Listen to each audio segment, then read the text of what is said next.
Hi, Nick here from Pods with Nick and James. Just a quick one before we get into this podcast. I want to say a massive thank you for the support that we've received since starting these podcasts. We thoroughly enjoy it and we look forward to creating more.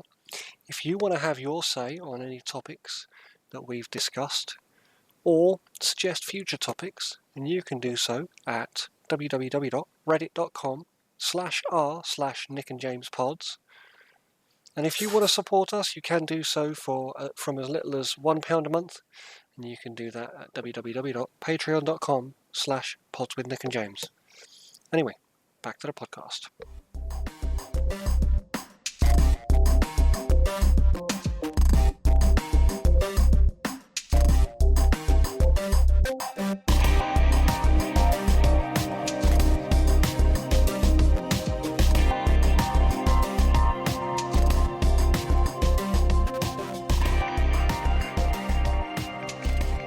Hello and welcome back to Pods with Nick and James. My name's Nick and this is James. Hi there. Today we're going to discuss why Donald Trump.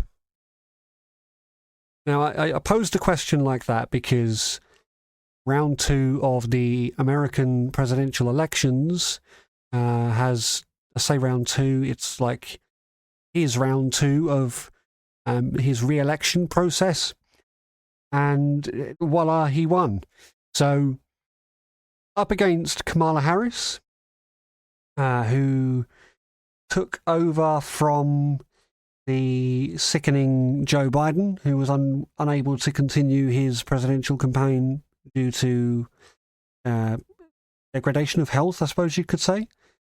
So, Kamala Harris being the first, the vice president, wasn't she? She stood in place of Joe Biden and trumped her. Yep. Unfortunate play on words, but it is entirely, that is a thing. I mean, let's just go back to Trump v1. He got impeached, didn't he?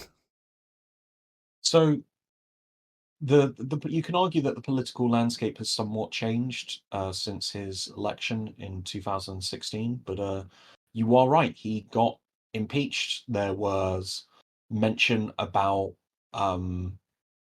what's the right word here? Yeah, there was talk of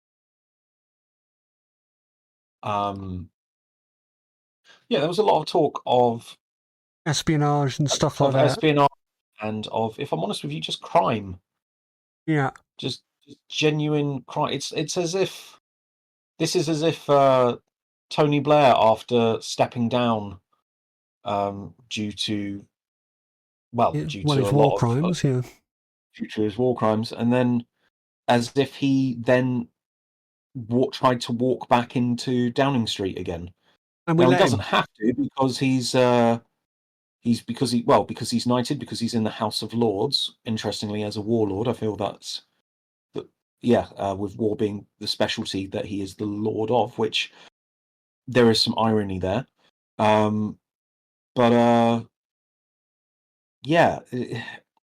It's weird. I tell you what, Nick. Why don't I'm afraid I am somewhat ignorant of this. Why was Trump impeached towards the end of his presidency? So, if you listen to Trump, he was impeached because what's the word for it? The Senate? Is it? It's not the. Is it the Senate? What's the bleeding word for it? Like the the House of Lords, but American. That is the Senate. Okay. They turned against him. They didn't like him being there anymore. Apparently, he spoke too freely, and they found it a threat to their tyrannical rule. Yeah. However, his impeachment came under allegations of abuse of power, obstruction of Congress, and incitement Sorry, of Congress. That's insurrection. it. Not Senate. Yeah, It's not the Congress. I Senate. knew It's it wasn't Congress. the right word. Yeah, but Well, thank you for letting me possibly get away with that. But just so that our listeners, well, just so I'm being honest with our listeners, Congress, not Senate. I literally went into Star Wars for a minute. I was like, this can't be right. I'm like, I'm on all around at the moment. This isn't Completely correct. understand. Yeah. Completely So understand. there was enough evidence, according to Congress, because it is like the court of Congress, isn't it? That the impeachment goes to. I use the term in like court of Congress very loosely. I don't mean that there's literally a court of Congress. I mean he's basically tried by Congress, isn't he? And there's a jury and a high court judge. But essentially, yeah, there was it said that Trump pressured Ukraine's president to investigate Joe Biden in exchange for military aid, and he was also accused of encouraging the 2021 January 6th Capitol attack aimed at overturning the 2020 election results. Pretty big. Yeah, I mean, he was acquitted both times.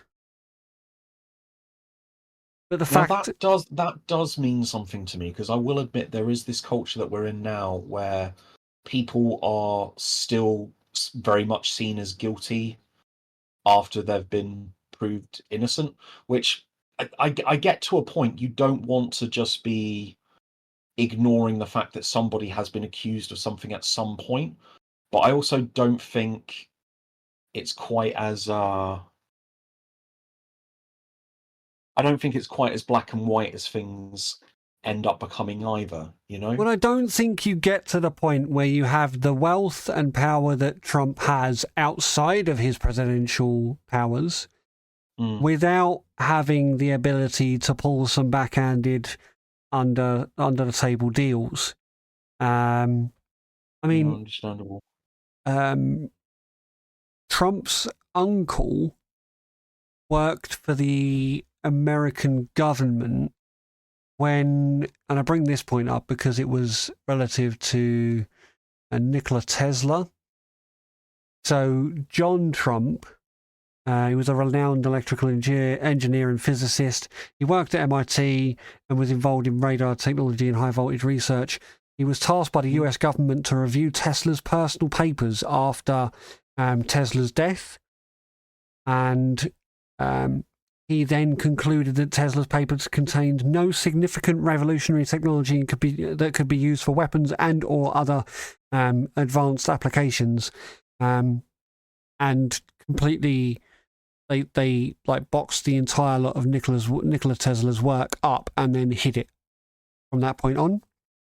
Oh, so he had a massive hand in the downfall in of the Tesla. silent. Well, not necessarily the downfall, but he, like I said this in the Tesla podcast, like the Trump family had, like hands on. They were the last people to have hands on Tesla's, like research, and shock horror, it's never seen the light of day. Like nobody's seen it since. So. Okay, was not aware of that. Yeah. Obviously, Trump's money has come through real estate and like development. However, he did inherit a lot of his fortune from his father,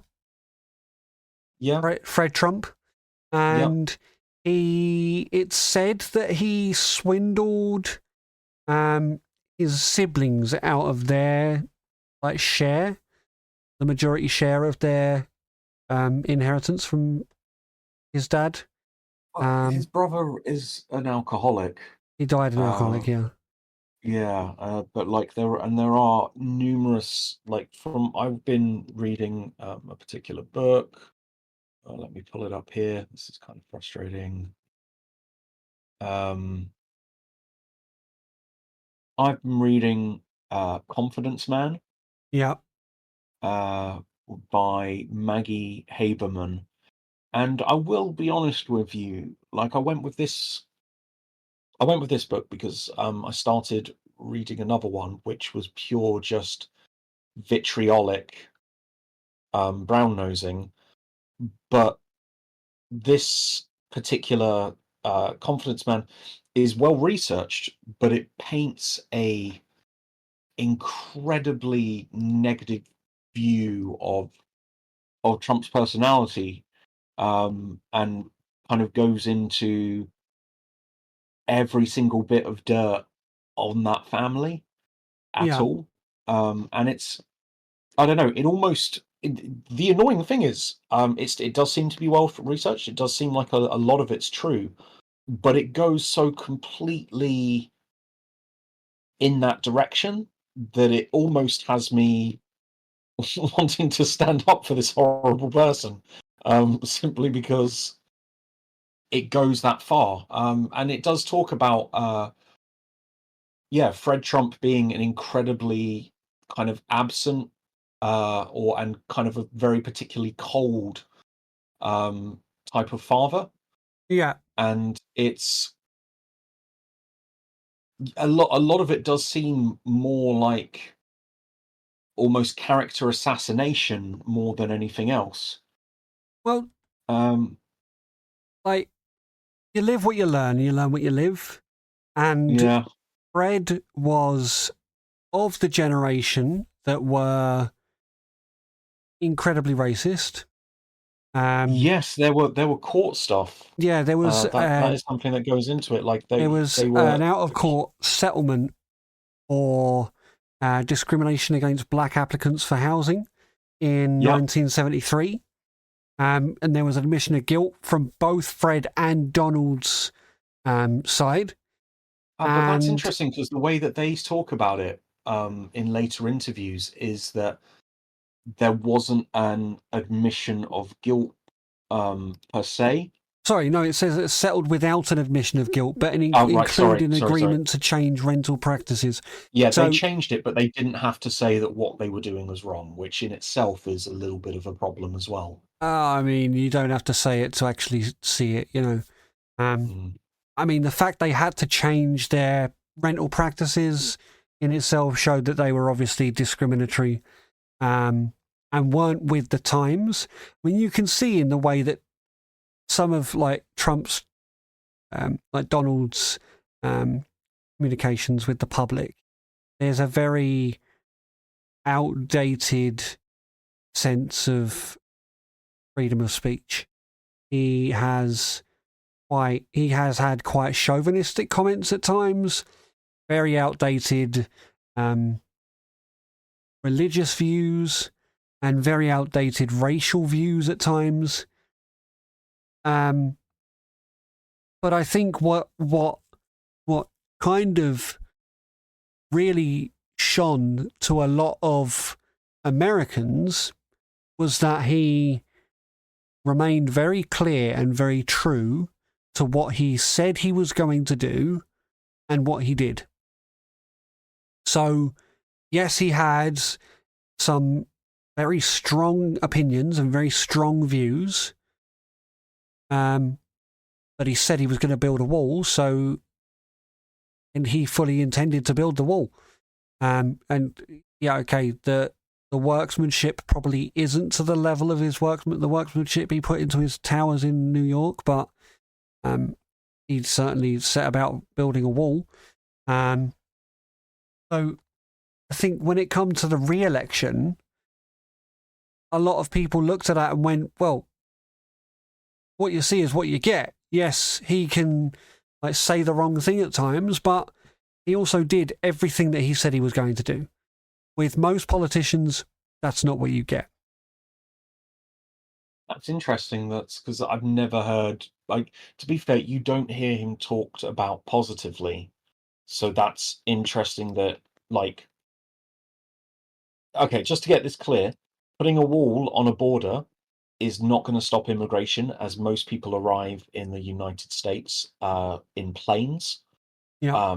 which is something that's covered in Adam Ruins Everything, a Dropout TV production. So just points to that particular broadcaster there. But yeah, okay, you know what? He said he was going to do something moronic, and then he did something moronic. But at least he bothered to do it, and I hate to admit that that does actually mean something. Yeah, and that's something that I think a lot of people will see as well.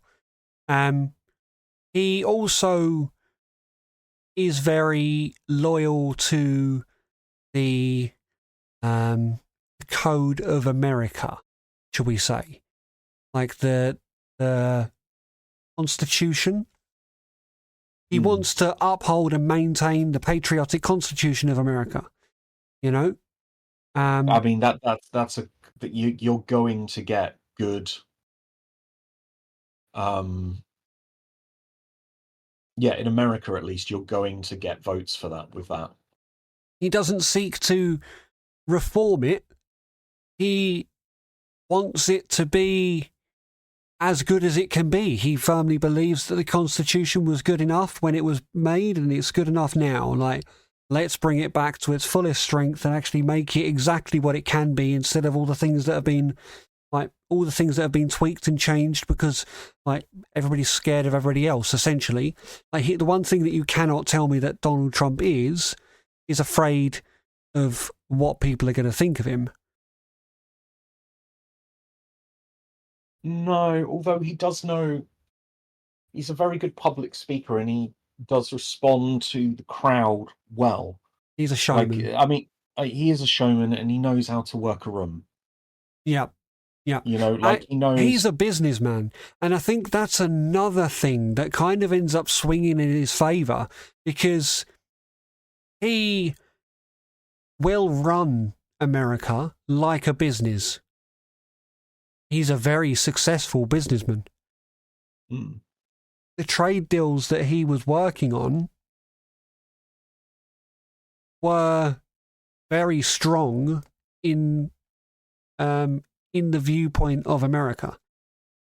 There was less of this whole bending over backwards to accommodate China or bending over backwards to accommodate Russia. It was, we know we give as much as we take, and it will work for us. It's our trade deal. We'll make it work for us. And that mentality from, like, they weren't dealing with a politician anymore, these leaders. They were dealing with a very astute businessman. And he got what he wanted. And Americans saw that too. Yeah. And like that is something that I will admit is covered in some of his speeches. I've seen some of his speech. I watched some footage. I didn't watch a whole rally. I watched some footage from a couple of rallies, and that's something that he does talk about, how the world's laughing at the West and how the deals don't work for. He talked about how we're not. Oh, sorry, not we. He used the term we. America isn't making good deals, and it's not benefiting its citizens anymore. And that kind of talk it's really easy to get behind it or to be drawn into it, you know? Yeah. Yeah, I mean, he's not wrong. I think you need somebody sometimes that will run the country like a business, especially when your country is in the sorry financial state that it is.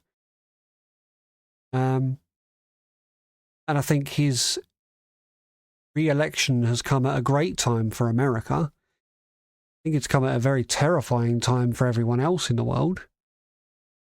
I was glad that Syria is no longer at war. That's something. But to be fair, the fact that I didn't even know it was in the first place is bad. Syria has been at war for decades.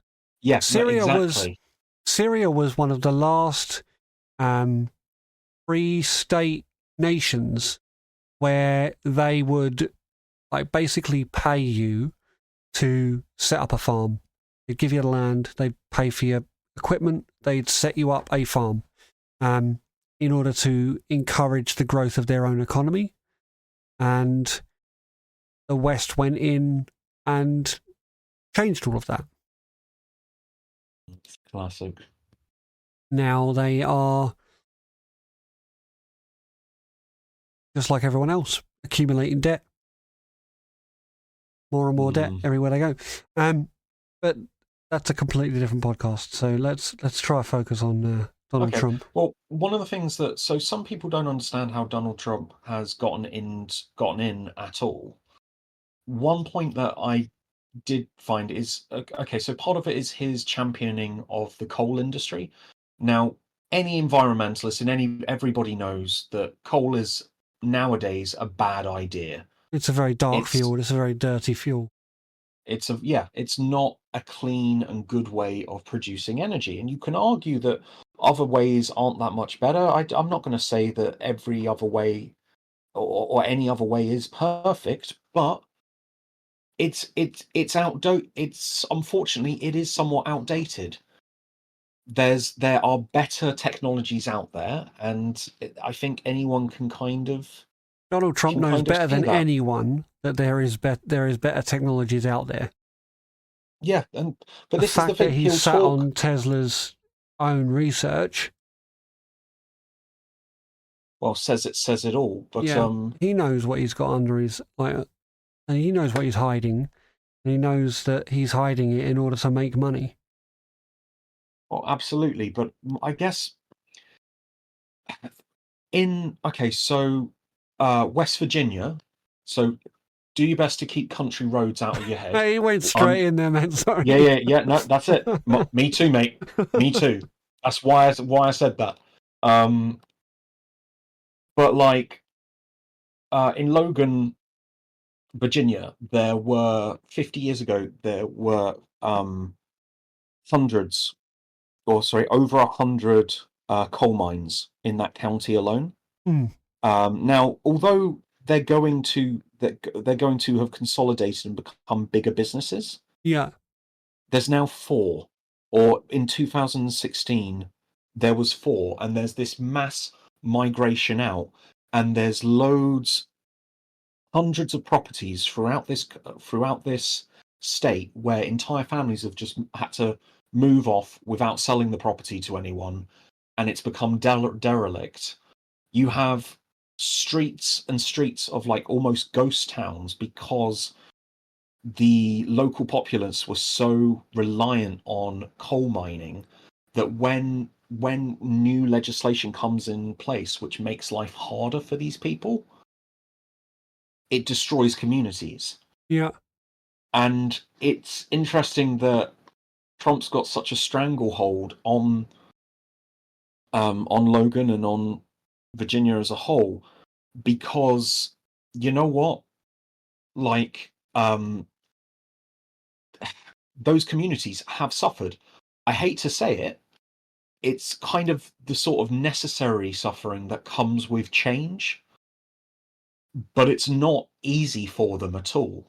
And it doesn't surprise me that they support Trump because he talks about making it at least sustainable for a time so that they don't immediately lose their jobs. You see, I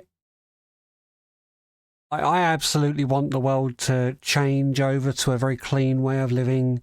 Yeah. I want like cheaper energy, more renewable energy, and I want like the movement away from oil fuels, fossil fuels. However, I'm also not naive, and I know that there's a whole lot of money in fossil fuels. So do you cut your nose off to spite your face? Yeah. If your economy is crippling in the way that America's is, do you cut your nose off to spite your face when you've got states like the Arabic states who are some of the richest in the world because of the liquid gold, because of the fossil fuels? if you have the ability to make the money off of the fossil fuels, and they're going to be sold. If you mine it, they will buy it, Yeah. and you can make money from it. Why wouldn't you? Yeah. It might not be what everybody wants, but it's like we're still living in that world where you can sell it and it can Yeah. still fetch a lot of money. Why wouldn't you? Yeah. That's it. It'd be really stupid of you not to. And shutting down all the coal mines because you're moving away from it because like we're trying to be a greener and more but yeah, we're trying, okay. But we're not succeeding, not by any means. And people are still buying coal. Why have you stopped mining it? Well, this is the thing. It's cutting it down, and it is over a 50-year period. Like, I will admit, as I was even watching this thing, I did feel bad for the guy, for the miner. But part of me was like, well, I've had to change my profession numerous times in the past 15 years. Like, why are you still trying to do this? Like, why? I realize that people want to live where they've always lived, that people want not necessarily the best stuff, but they want basic dignity. They want affluence. They want what they believe to be success. I get that. But we all do need to be able to change as well, you know? Yeah. Like, even through the course of my lifetime, what is acceptable has changed massively. But also, so as markets, so as everything's changing all the time. We all need to adapt, or if we're doing something wrong, then to stop doing it that way. Yeah. I get it, but there's also the chance that you move too fast ahead of everyone else Yeah. and you end up like China has entire cities that they built because they expected a massive population boom. They had like 100 people move in and nobody else came. Entire cities that have no population because they expected the population to boom and they expected to be able to move people into these cities and nobody came. Yeah. Like sometimes you over anticipate. And maybe that's what Trump's kind of getting to. Like you're over anticipating how fast we're going to be moving towards greener energy. There's still the need for fossil fuels right now, so we're going to make money. Yeah. Maybe that's the way he's thinking. I don't know. I certainly don't want to work out his brain. That's certainly not where I'm going with it. But it's definitely a thought process that he might have had. I doubt very much he would have thought very much too much about greener energy. But as a businessman, he certainly will be looking at money that's sat in the ground that's not being utilised. So it makes sense. It does make sense. It's just not it's not very 21st century thinking, which I think is a lot of where Trump goes wrong. And I don't mean goes wrong in a bad way. I mean that's like as far as like sociological norms goes wrong. Like he always appears to say the things that are a little bit outdated. Makes a comment about grabbing a woman by the pussy, you know, and like making comments about immigration in the way that he did about getting the Mexicans to pay for the wall that he's going to build. Like it's very last generation, but I don't know. There's definitely an ear for it in America. Yeah. Yeah, that's true. The question is, how does Donald Trump being elected affect, well, us as English and other nations? How is it going to affect that? Well, hopefully it won't. I don't think. Oh, it.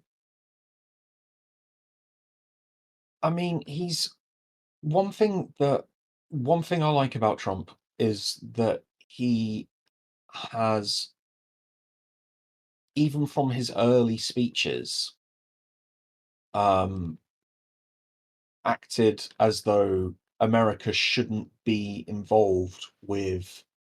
So I guess one of the things that I like about Trump is that from his speeches, his foreign policy appears to be a lot more hands off than like President Bush, for example. Low bar, I know, but like, you know what I mean? Like, Yeah. at least Trump, his internal policies of immigration are horrible.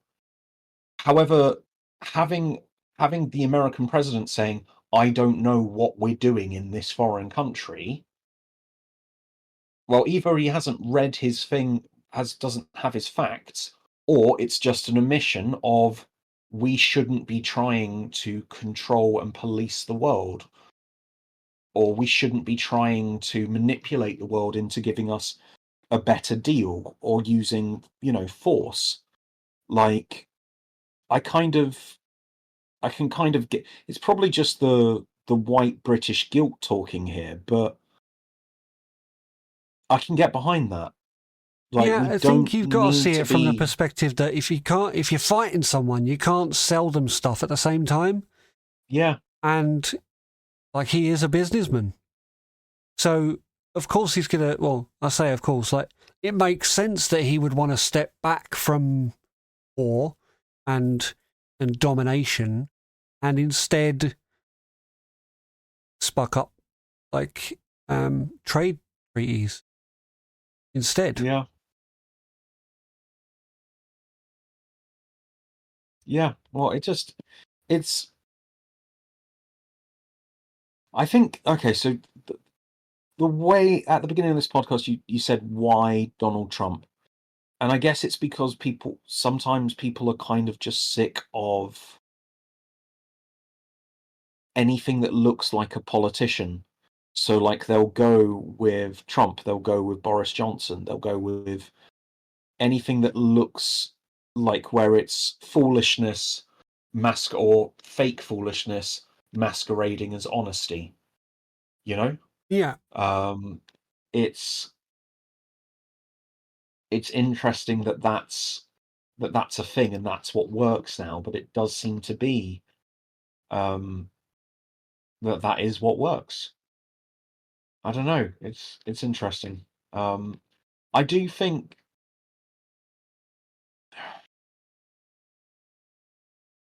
Who did Trump win again? Oh wait, it was Hillary. Yeah, I The I do first find time. it.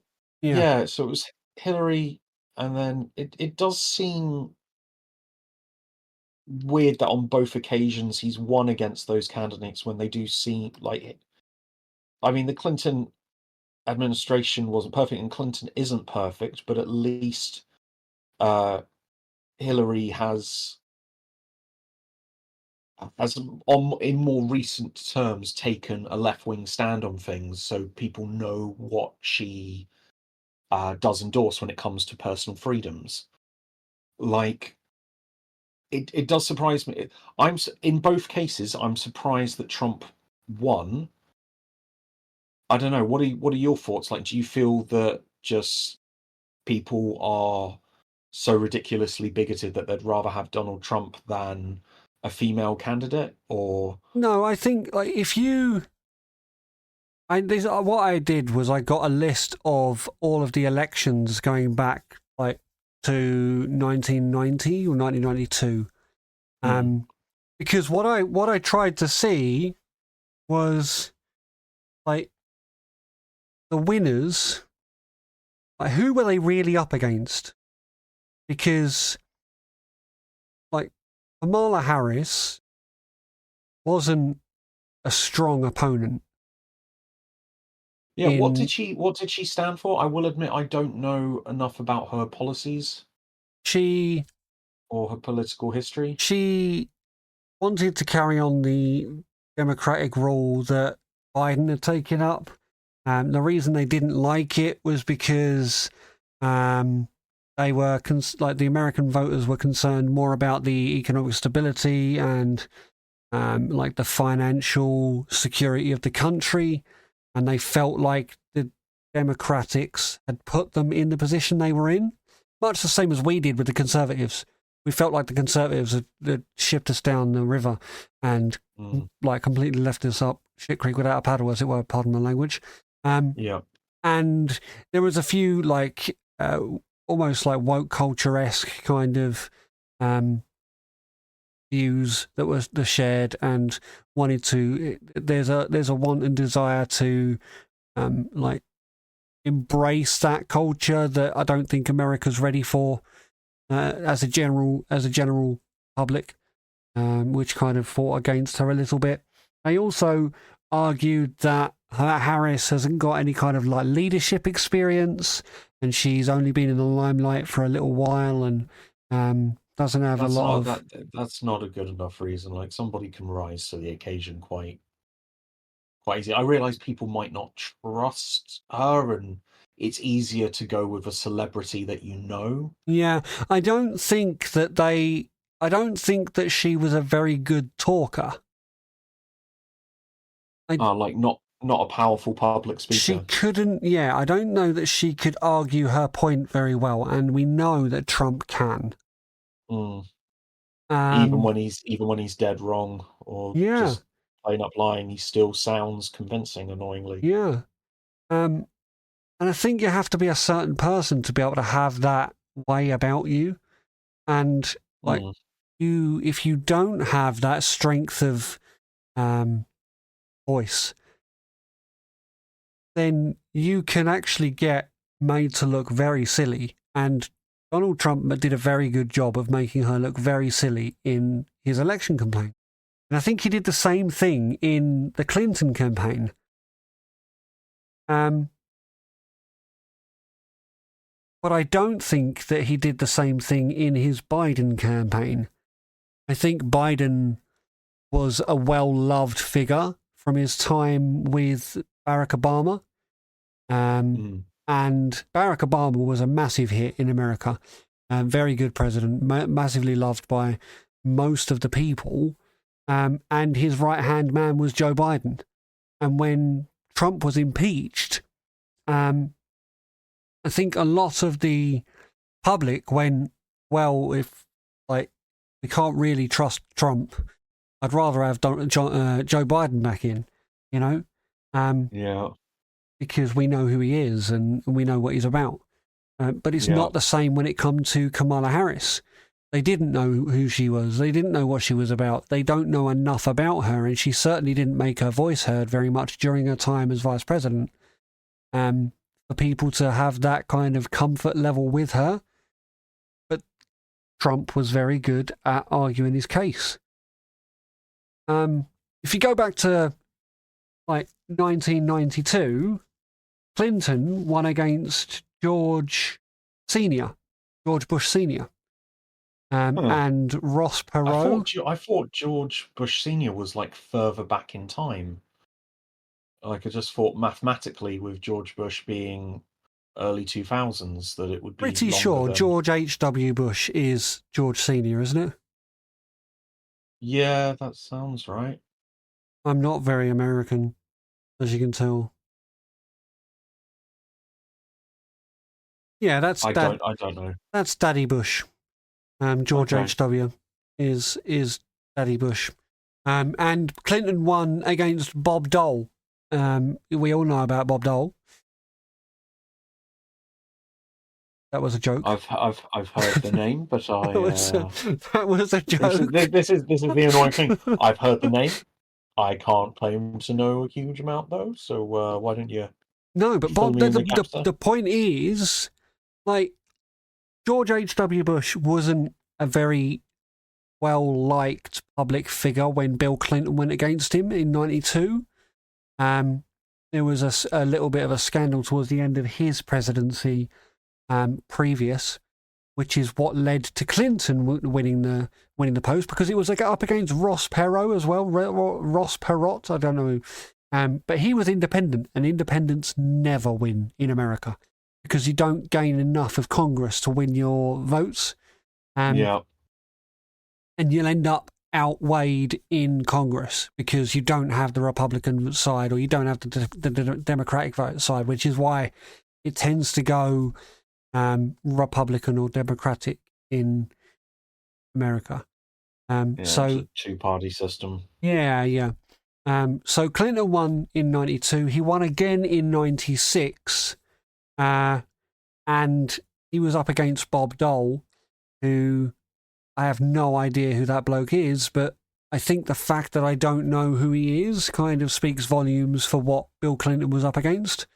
It was 96 and I was 8 years old at the time, but George W. Bush in 2000, he beat Al Gore. Now, I do know who Al Gore is, and I have heard enough about Al Gore, but at the time, there was a lot of concern around instability in the world, and George W. Bush had quite a militaristic background, and he fit the post very well at that time. Yeah. And Al Gore was a very green, he was way before his time. He was all about green power and or green energy rather, and changing America, which I don't think America was ready for. They needed a strong-minded leader, and George W. Bush was going to be that for America. I will keep my judgment to myself. And then George W. Bush won again in 2004 up against John Kerry. Once again, not a very strong candidate to be up against. And there was also the conspiracy around the votes itself being rigged. And George W. Bush being put back in power. The fact that he was doing his victory dance before the final votes were even counted. Yeah, it doesn't make you look good, does it? No, it doesn't. And he was... it was almost like he had been told that he would be beating John Kerry by the powers that be, as it were. And he had to step down at the end of that second term. Even if... the thing that really frustrates me is that George W. Bush and Tony Blair stood side by side and committed war crimes. And yet, George Bush doesn't necessarily get the kind of negative hype from Americans that Tony Blair does from the British. Yeah. They even British people genuinely hate Tony Blair. Yeah, there is there's a lot of negative feeling there. And they're going to war for reasons which turn out to be false. Yeah. Isn't a way to it's not a way to make your friends. Yeah. And of course, in 2008, Barack Obama, the first black president of America, won against John McCain. If I remember rightly, that election was quite close, because there was a lot of resistance to having a black president. But Barack was a fantastic public speaker, and he really won the hearts of the majority of America, to the point where his re-election in 2012 was almost a landslide, because up against Mitt Romney, people were like, who are you, Mitt Romney? We're having this guy again. He's fantastic.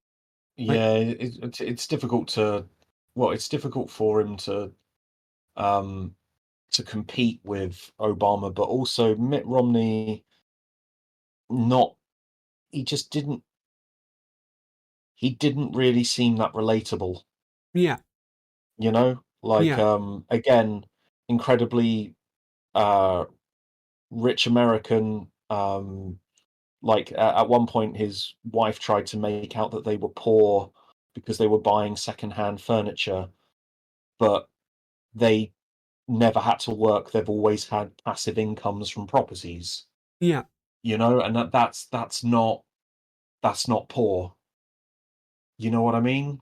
Like Yeah. Yeah. poor is um You could say the same missing a thing kid. about Donald Trump. There's no way he Mm, has understanding of what it's like to live on the breadline.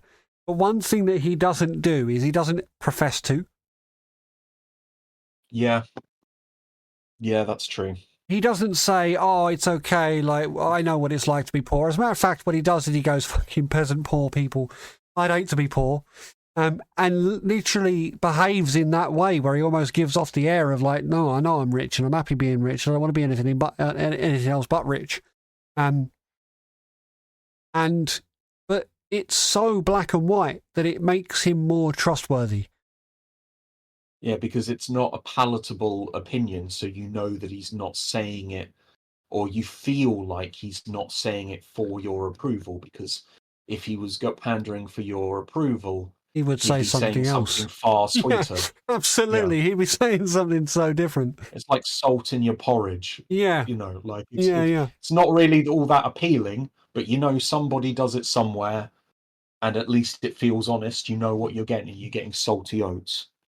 The point I was trying to make throughout all of that is that with American elections, like, it's very rare that you get a balanced election campaign where it's two powerhouses going head to head for leadership of the country. Yeah, And like I felt like that in the UK as well. Like I don't feel like I voted for Keir Starmer. I feel like I voted for Labour because I didn't want Conservative. yeah, completely true. I voted the same. Um, and I didn't go Lib Dem because I've been let down horribly by them in the past. Yeah, I voted for them Uh, when they had the student thing, yeah, sham Conservative, yep, the sham Conservative. coalition that Yeah, no one voted for. the coalition that wasn't a coalition. Um, it was definitely um David Cameron with his lapdog. Um, Yeah, I will admit one thing that makes me respect Nick Clegg is at the very least he apologized. Like that's the only I don't know, an apology. I'm never going to vote for him again, and I'm probably not going to vote for his party again unless there is an absolute powerhouse of a leader with a shit ton of charisma. But yeah, apology means at least I'm not going to throw a brick at him if I see him on the street. yeah, yeah, yeah. I'll give him that. Um, but I think politics as a general rule is failing. And has, I think America feels the same, which is kind of why they've gone with someone who's not a politician. Yeah, I'd agree with that. Like Yeah, Donald Trump is not a politician, hands down, cannot say that he has a shred of diplomacy in him at all. Like, there's nothing diplomatic about the bloke. like if you want to go to war with a country, you make Donald Trump your ambassador to that country. You know what I mean? Yeah, yeah. Like, Like, but I one thing that I feel really is going to happen with America is that they are going to become, over the next 4 years, they are going to become a a very powerful, fear-inducing nation without needing to flex their militaristic muscles. mm, I feel like Donald Trump will do very good things in building that economical power back up for America. They already have a very powerful military, and he knows it, and it's definitely a card up his sleeve for any kind of trade deal negotiations he's got going on. But I do feel like it's one of the last cards that he plays. Because it's not a language that he understands. I mean, he understands making threats. Yeah, but the threats he understands to make are threats that say, if you don't sign this trade deal, we'll seize all your assets in America. Will affect your economy. You know? Like, we don't need to go to war with you to squeeze you into making you sign this treaty. And I think that's where his power is.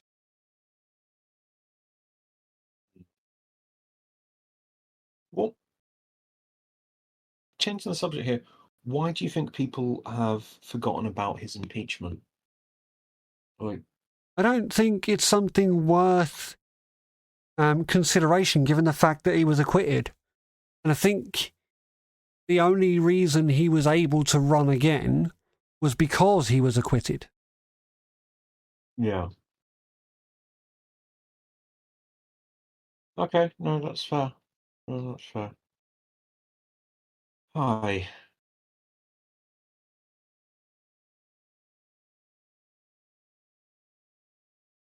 I don't know. Do you think do you think that do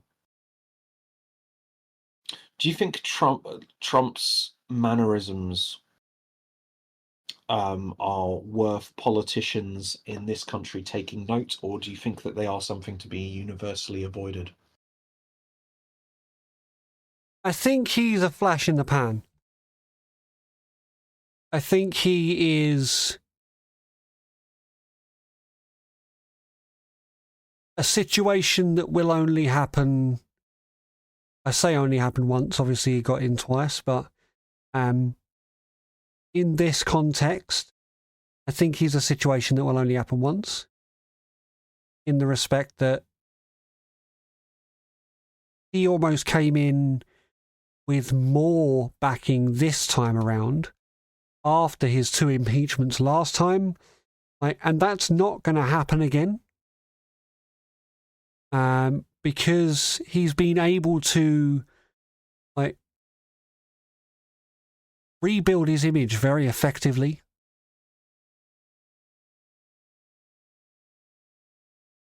And I don't think you can recreate that. You have to be Donald Trump to do that. You know? I don't think our politicians have it in them to have that way about them. A, they're nowhere near as charismatic as Donald Trump. But I mean, you put David Cameron and you put Barack Obama in the same room, and it was just embarrassing. Exactly. Like, Barack Obama was smooth. Yeah, even good at table tennis. He was the cool guy, the jock of all politicians, you know what I mean? And English politicians don't have anything like that. And they certainly don't have a Donald Trump. Our answer to Donald Trump is Alan Sugar. And I would not be voting for him. No offence, Alan Sugar. But I also think that Alan Sugar wouldn't try to be Prime Minister. You think he'd stay in his box, or do you think... I think he would just go, it's definitely not what I want with my life, thank you. Yeah. We lack patriotism. We lack a sense of what is British in the way that the Americans have their own sense of what is American. And Donald Trump embodies that patriotism. And they're at a point in their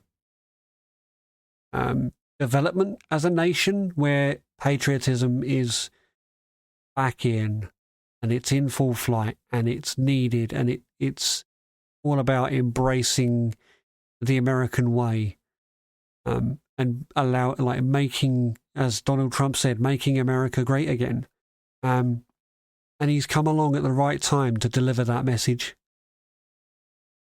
Mm. And it's a message that I feel only Donald Trump could deliver. Yeah. Yeah, I think other people could step up to the plate and try, but I'm not sure they'd have the same amount of success. No, and that's the thing. Like, from a British perspective looking at America, you kind of like bite your nails and go, oh my God, what's about to happen over there? But I think we did the same thing with George Bush. With more good Yeah. reason as well. Like, George Bush did go to war, did create terror all around the world, alongside the Brits. Yeah, got us to be his little lapdog. Yeah, well, that's the way it felt anyway. But I think we have got a very tainted perspective of America, and they do of us as well. And I think it's not something that anybody should necessarily be offended by. Like, the media does a very good job of painting the other people. Like, the American media do a good job of painting the Brits in that light, the same way that the British media do a very good job of painting America in that light. But I think Donald Trump will at least instill a bit of fear into the media, in that they will think twice before they start trying to paint America in that light. And I think that's what America needs. Mm. It's a fair point. I'm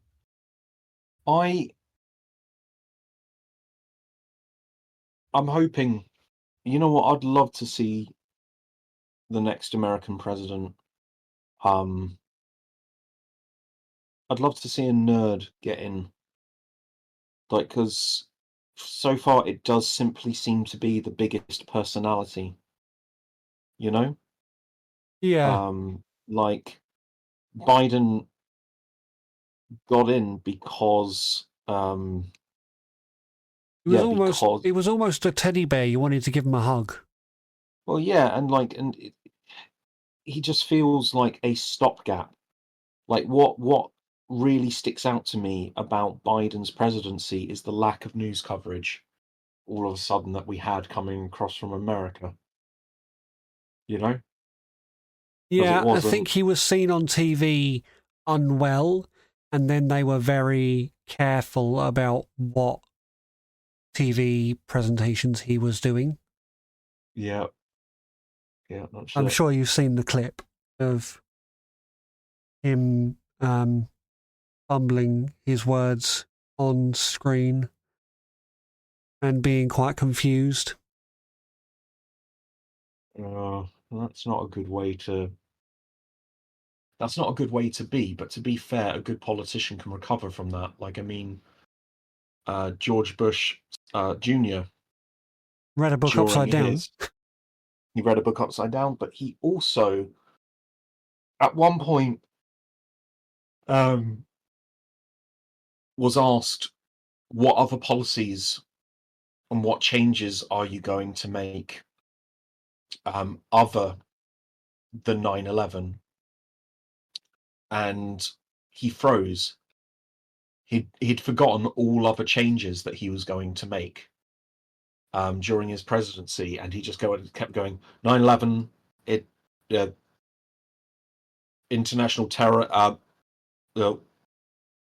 and it was just, and he completely fudged it for like a good 30 seconds. Nobody had written anything on his cards that was Yeah, anything about anything but terror, like, the yeah, war and on like, terror. nothing about public spending, nothing about, personal liberties, no examples of small stuff. It was all he he had mastered one thing, and to the detriment of everything else. Yeah, yeah.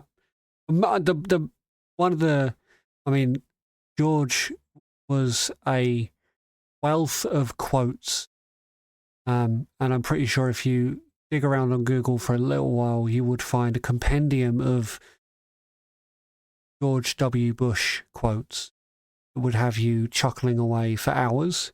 But one of my favourite was he was in the middle of or he was asked a political question whilst he was stood at the tee on a golf range, and he answered the question in a typical George Bush way, with more deflection than anything else, and then swaggers up to the tee and goes, "Now watch this drive." And that, every time I see George Bush, I always cut back to that clip. Now watch this drive. Yeah. Fantastic. And I cannot take him seriously. It's hilarious. But you don't want your president as a nation, you don't want your president to be a laughing stock. You don't want the world to be looking at your president and going, "Oh, he's that guy that did that, ha ha ha," you know. And it got a little bit that way with Donald Trump the first time, but I think he managed to recover in the 4 years that he hasn't been in office, and he's come back a lot stronger this time, and a lot wiser as well. So who can tell?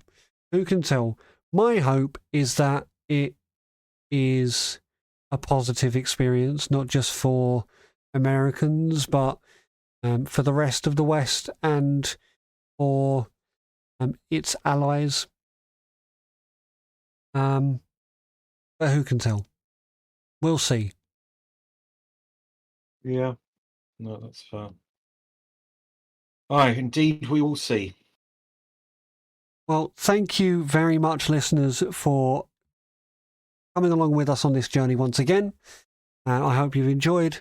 We will catch you in the next podcast. That's goodbye from me. Goodbye from me.